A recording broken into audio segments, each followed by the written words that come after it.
Well, hello, and a big warm welcome back to the Crystal Clarity Podcast. My name is Sarah Thomas. I am your host for the Crystal Clarity Podcast, and this is a place where we just drop little sound bites of interesting and deep stone medicine and crystal healing information for all of you guys from all different realms and worlds that you are from and territories, and share things with you that will help you expand your level of knowledge and consciousness about stones and crystals. Today's episode is about record keeper crystals, and this is one of the most requested episodes we've ever had. And today I want to talk to you about record keeper crystals. Like, I'm going to talk like I'm talking to a fifth grader because I want to just do a really simple, foundational, quick share about this, and then we can build on that foundation potentially in another episode. But it's nice for us to all just get common ground on the basics and the foundations. Today I want to talk about what a record keeper crystal is, how you can tell if you have one, and how to decode the information inside a record keeper crystal. So I want to give you a lot of tips about that today, and um, come together in common language on what this is, because this is one of the most fascinating, awesome, absolutely rewarding things. This is so nourishing to me on a soul level when I finally decode or get some of the information out of one of my crystals. It's like it is a breakthrough. It's a moment of intimacy and revelation that makes my heart like leap off the page of my body. It's one of my favorite things about stone medicine and crystal healing. It is continually teaching me, and so I am the humble student. But let's talk about record keeper crystals. Before I jump in, briefly, I want to say that our next stone medicine and crystal healing certification course is coming up soon. It's called Temple of Stone, and every year in the spring, we give people from all different walks of life an opportunity to study more deep and profound stone medicine and crystal healing than you can really find anywhere else, and take a deep journey so that you can really become a carrier of stone medicine, not just somebody who has more information on their computer, but someone who really walks with this medicine in the world. So Temple of Stone is coming up soon. You can join the wait list, you can enroll soon, and I'd love to take that journey with you this spring through 27 stones according to ancient texts and beyond. Okay, that's coming up. It's so enriching and rewarding and will change you. Now, for record keeper crystals, as long as we have been human beings, which is a very, very, very long time, we have been in connection with nature. And as long as we have been with Gaia, here on Mother Earth, we have part of our encodement is to learn her language. I think that's part of why we're here. Why come here unless we have um, certain things on a soul level that we want to learn and retrieve and understand through her. She's a very, very special consciousness. And so, since we have been here, we've been studying her elements. And one of the things with the stones is that when we found stones with any kind of etchings, any kind of language looking feature on the crystal or the stone, anything that looked like it was writing in a book, or like runes, like some kind of ancient language, or any kind of etching or pictograph or pictogram, when we saw those markings on a stone, what we said to ourselves, there must be information in this. There must be hidden records inside of this stone. This must be carrying a teaching. And ever since that time, we curiously pick those stones up. And we've asked ourselves since the beginning of humanity, how do we decode what is in the crystal? How do we decode this? So when you're asking that question, you're in an ancient medicine walk already. How do we decode or retrieve the information inside crystals? So this has been going on for a long, long time, that we've had a sense that there's messages in the crystals that we can either extract and read, or that at the right time the message will encode the earth or encode the area that it's in. Maybe it is not particularly for one individual to read. Maybe it is to set some kind of information or message or transmission across a certain area, or link up in a grid with other crystals and create a whole transmission throughout the whole realm. Um, but that is some of the possibilities of what these crystals may hold. And the way that you know that you have a record keeper crystal is you think about just let's just first think about where we often see this so we can have this common ground. A lot of times on rubies or blue sapphires, you'll see on these corundums, these raw corundum crystals, these little triangles. They're like little raised triangles coming out of the crystal from the crystal structure within. We call those record keeper rubies or record keeper sapphires because we see those triangles protruding. And if you don't know what I'm talking about, do an online search for record keeper sapphire or record keeper ruby, and you'll probably see these triangles protruding from the face of the crystal. Often, when we see triangles like that, we say that's a record keeper. Another very obvious one is when we see lines in quartz. When we see these lines in quartz, I'm holding this up for those of you that are just listening. I'm holding up a quartz crystal that has a lot of record keeper lines in it. Let me just see if I can get the picture so that you see all the lines. It kind of looks like barcodes coming down this crystal. And you see these, there it is, there's a good view of it. You see these straight lines etching down the crystal. And this is another time that people will often say this is a record keeper crystal because these lines always looked like an encodement, like something that you could decode and read and pull records out of. It really does look like a barcode. So it looks like information stored in an efficient way that we have to pull out. There are other crystals that will look like there are etchings on the crystal that look like runes, just little stick lines, anything that reminds you of language or etchings in the crystal. Sometimes the crystal face will just have these interesting little etchings and depressions, and it looks like a language. So when you feel like you see a language on a crystal, that is something that anybody might call a record keeper crystal, or anybody might say, I bet there's records inside that crystal. So those are just a couple examples. Think about the crystals that you have that feel like on the outside they have some kind of language imprint or some kind of message, um, to say, hey, there's something inside of me. And it really is as simple as something look like etchings, lines, bars, triangles, any kind of writing on the crystal can be called a record keeper crystal. So a lot of times we think of Lemurian crystals as record keeper crystals. Um, in fact, something like this we think of as a Lemurian crystal. I'm just holding up this quartz crystal again because you can see the record keeper lines. And there is a story as I speak to the fifth graders or try to stay on that level. There's a story that ancient societies may have implanted this earth with crystals that held a certain message. And maybe that ancient society was Lemurians. And so they encoded the crystals with these deep transmissions and messages. And then they implanted them in the earth. And that we are just looking for the decoder. That we, this whole time in this level of consciousness, in this yuga, in this age, that we have been looking for the decoder of what did the Lemurians place in the crystals? What is the message? Will there be a time where this is all unleashed? And how can we basically just find the decoder? How do we access it? How do we access the information inside? So, you know, I just want to say that if you think that's possible, if you think that a group of beings or consciousnesses or yeah, consciousness from other realms or other planes would impart codes, messages, stories, transmissions into crystals and then plant them in the earth so that another group or another time may be able to retrieve it. If you think that's possible, then you are someone who really truly knows something about crystals. That means that you have an understanding about crystals, maybe not mentally, but like in your body and heart and soul, you get it because that is absolutely possible. And that is how other consciousnesses implant messages so often. They implant them through crystals.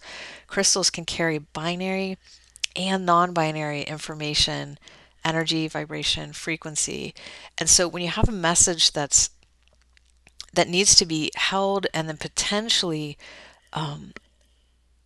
emitted at a certain time, you've got to put it with crystals because they're permanent, they're stable, they hold all of this information, and they also have an ability to work with time or put something out at a certain time or put it out in an ordered pulse or wait for the right time. That's why we have time crystals in quantum physics, because crystals and their periodicity inside can relate just not to space but to time, in time space. I think all the fifth graders are still here with us.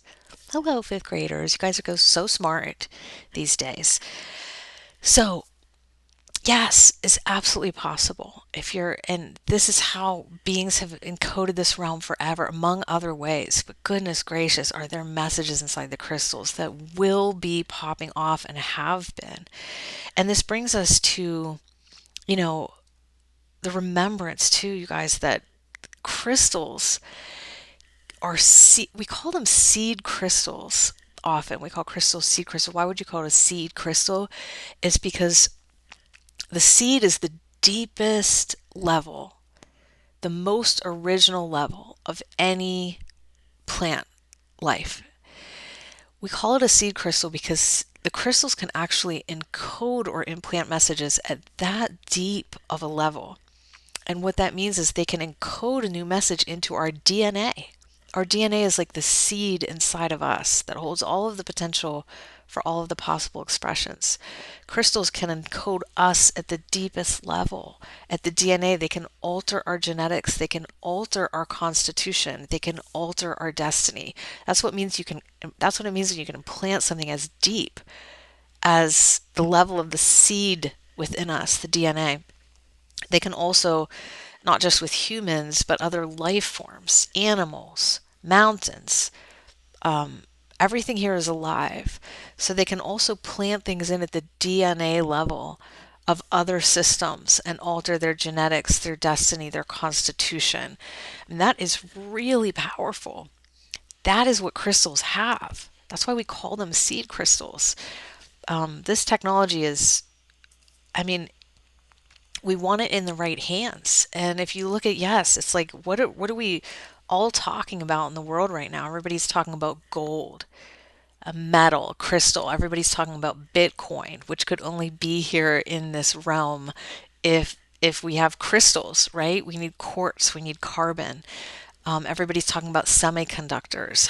What is the race in semiconductors? We need semiconductors for AI, the development of technology. All of this stuff comes down to crystals, and there's a race to be able to have the right quartz to create the right semiconductors, because that is the base level of the foundation, and the foundation of money, the foundation of storage of value, the foundation of exchange of information, the foundation of the internet, the foundation of AI, everything that's rising. But for us, it's like, we are more on the, not more, I mean, it's not good, bad, right, or wrong. That's not a bad thing to think about or be a part of. But I know that people that tune into this and tune into crystals the way that we work with them, they're interested in the soul level applications. Like, how do I awaken my own soul? How do I alter my own destiny? How do I use a record keeper crystal to retrieve the records out of me?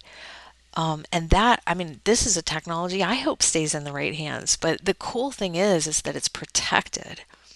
The technologies are protected. Anybody can't just walk up to a record keeper crystal and be like, oh, here's the information, I got it out.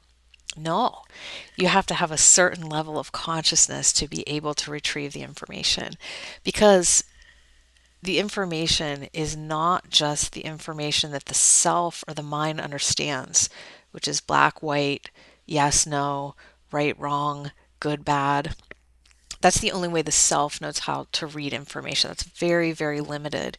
This is information that goes so far beyond that. It goes so far beyond that into realms that just truly we will be awakening to as we continue to grow. But what we need to have is a higher level of consciousness to decode that, a higher level of consciousness than the self resides at. What that means is that we have to have our right and left brain working together. So your right brain has to be on board just as much as your left brain. And then your heart has to be completely on board. And then you have to have coherence between the heart and the right and left sides of the brain. And when your heart and your brain are in coherence, they actually start to pulse and vibe together and cohere. Your level of consciousness goes up. And that's when you're going to have the experiences of being able to decode these crystals that have come into your life. So, how do you find this heart brain coherence? How do you get yourself into a higher level of consciousness? That's the way that you will decode the record keeper crystals around you. Maybe you do it with meditation. Maybe you do it with a Qigong practice. Maybe you do it with long walks in the woods, because the more we're around nature, the more our heart goes up, our level of consciousness. Maybe you do it with a dance practice, but whatever you do that opens the heart and coheres your right and left brain, that's going to raise your level of consciousness. And then you get to a point where you can begin to resonate with the crystal enough to exchange information with it. Any two things that come into resonance will exchange information. The only way that we can get into resonance with crystals like these is to raise our level of consciousness so that we can exchange that information. So, the last crystal that I decoded, the last record keeper crystal that I decoded, I have had it for a long time. This happened just a couple of months ago. I've had it for a long time. I've loved it for a long time, but I didn't know or understand what was inside it. I was just kind of walking with it. And there was one night that I had this special experience with it. And I created a lot of ritual. I created a lot of ceremony, and I went kind of like, I actually did some work with my own body. I was holding the crystal the whole time, because I did have an intention just to get to know it better. It wasn't like a big push, it was just me being present with it. I was doing some work with my body. I landed in a really calm place where I was in a meditative state. And that is when this crystal showed me for the first time who it was and what it has inside it. And damn, it was profound.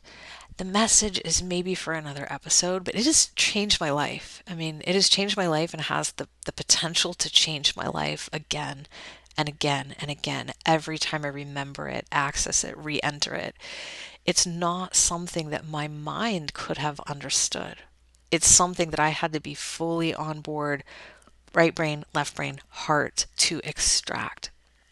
And it's something that I had to be patient about. It took time. And that's something that, people that really walk with the earth and live in the path of the earth, and listening to the earth and learning to speak the language of the earth, they'll tell you that this is a path that requires patience. The earth is kind of like a turtle. It is the most like solid, stable, most trustworthy, amazing medicine will come from the earth. But it's the turtle that wins the race, but it's not the turtle that's just running really fast at the beginning. That's the rabbit. But you live on a turtle earth. It takes patience to walk these paths. We can do things over and over and over and feel like nothing's happening until finally one day it does. And it's like these experiences are always like, it was so worth the wait. They're so deep and so rich and so nourishing. That is the last time that I got the gift of decoding one of my record keeper crystals. So I want to share with you as we close how you can, in a really practical way, decode a record keeper crystal that you may have around you. This is so simple, but this is the beginning. It's like the bigger picture is that when you put yourself in a higher state of consciousness, you will begin to resonate with the crystal and exchange information. But on a practical level, it is as simple as if you hold the crystal in your hands for 15 to 20 minutes, and if it's a quartz crystal, especially, it will start to get warm because they warm up as we hold them. Most crystals will warm up as they exchange like the information connection with our warm bodies. Quartz is particularly known to do that. Um, but if you hold it for 15 to 20 minutes, no matter what kind of crystal it is, by that time, especially if you put some intention into it, like your intention is that you're receiving the encodements. It's not really about reaching for it. You have to let the mind just relax, because it's actually all coming to you. So it's a state of receiving, it's a state of relaxing, and in that receiving and relaxing and opening and holding the intention that if there's any record or story or message in there for you that's ready to come out at that time, the time that you're ready to hear it, that you're ready to receive it, that you're open to receive it, within 15-20 minutes, and as the crystal starts to get warm, there will start to be some transmissions that come into you. And that's how you can start to decode the crystals. And this is all dependent on, you know, this greater play of crystals are all about timing. It's like, when is the message meant to come to you? When is the transmission meant to come? So it's all in the larger play of your growth and your consciousness and awakening, and the levels to where you can relax and open your heart and when the right time is. But on a practical level, that's it. Hold the crystal for 15 to 20 minutes until it starts to get warm, with intention that you're open to receive the message within it. And that is like the jumping off point. That's the practice I would do if I wanted to get to know a crystal and just wanted a really simple practice to start to decode the information in the crystal. So I would like to know in the comments if you would share with me what your method is for decoding a record keeper crystal. And I know we're just all in the unknown with this, but if you've ever had an experience where once you finally did this, or once you just got in this certain position or this certain place, you feel like your crystal flooded information into you, or a transmission or a consciousness, please share with us what that was, what you feel like your magic sauce was for getting the encodements out of the crystal in the comments. I would love to hear that. There's no right and wrong answers. I think it's just a think tank moment to be like, wow, what is really getting these crystals to unleash their messages? And remember, man, if you know that this is what crystals are doing and grids around the earth, within the earth, in your life, if you know that the crystals that came into your life, they made that journey into the light for a reason. Crystals too have a destiny. They have something to impart. They're part of the Tao. They're not just sitting there outside of it. They're part of this whole play. They're part of all of this. And if you know that that's possible, if you're like, that's possible, then you're onto it. You're on to this. You're on to what crystals are all about. So with a lot of love, thank you for listening to that foundation. Leave me your comments. Let me know what you think. Let me know what you'd like to learn more of. And just so many blessings on you receiving from the unknown what is inside your crystals that have records and messages. And I'll see you in the next episode.